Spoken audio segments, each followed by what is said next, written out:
आवळे तसे वर्षभर मिळत असले तरी एक्सपर्ट सांगतात की ते थंडीतच खा. पण आवळा सरबताची मजा तर उन्हाळ्यातच. आज आपण एकाच रेसिपीमधून आवळा सुपारी आणि आवळा सरबत असे 2 पदार्थ करणार आहोत. त्यासाठी मी 1 किलो आवळा स्वच्छ धुवून कोरडा करून घेतला आणि मग जाड किसणीने तो किसून घेतला. त्यावर 5 लिंबांचा रस, 100 ग्रॅम आल्याचा कीस आणि 800 ग्रॅम साखर घालून हे सगळं नीट एकत्र कालवून घेतलं आणि मग झाकण ठेवून हे भांडं मी 24 तासांसाठी फ्रीजमध्ये ठेवून दिलं.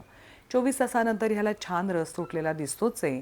तो मी गाळून घेणार आहे, पण त्याआधी आवळा सुपारी वाळत घालण्यासाठी मी एका ट्रेवरती किचन रोल पसरून ते तयार करून घेते.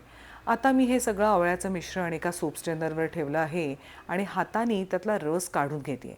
आता हाताने पिळून झालेला हा आवळ्याचा जो किस आहे तो हाताने मोकळा करून आपण ट्रेवर पसरूयात आणि त्याच्यावर जिऱ्याची पूड, चाट मसाला, मीठ असं घालूयात. जरी यातला रस काढलेला असला तरी ही चव ह्याला छान येते बरं का. आवळा आणि आल्याच्या सरबताचं हे कॉन्सन्ट्रेट आपण फ्रीजमध्ये ठेवून देऊयात. 1 किलो आवळ्यापासनं असे हे 2 ट्रे आवळ्याची सुपारी तयार झाली.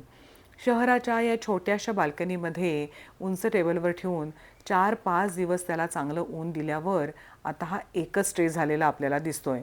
तो काही फक्त वाळल्यामुळे नाही बरं का, तर येता जाता सगळ्यांनी थोडी थोडी आवळा सुपारी खाल्ल्यामुळे. पण वाळवणांची गंमतच यामध्ये आहे असं मला वाटतं. साबुदाण्याच्या पापड्या वाळत घातलेल्या असताना त्या अर्धवट वाळलेल्या खाण्यात आणि आजींनी तिकडे कन्व्हिनियंटली दुर्लक्ष करण्यात, घरातल्या मोठ्या बायका पापड लाटत असताना त्या पापडाच्या लाट्या खाण्यात.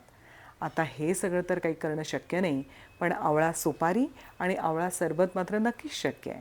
एका ग्लासमध्ये सरबताचं कॉन्सन्ट्रेट घेऊयात.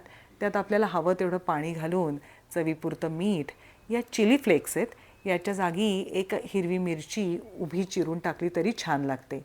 चाट मसाला आणि आपल्याला हवा तेवढा बर्फ घालूयात म्हणजे आपला आवळा सरबतही तयारच झालं आहे.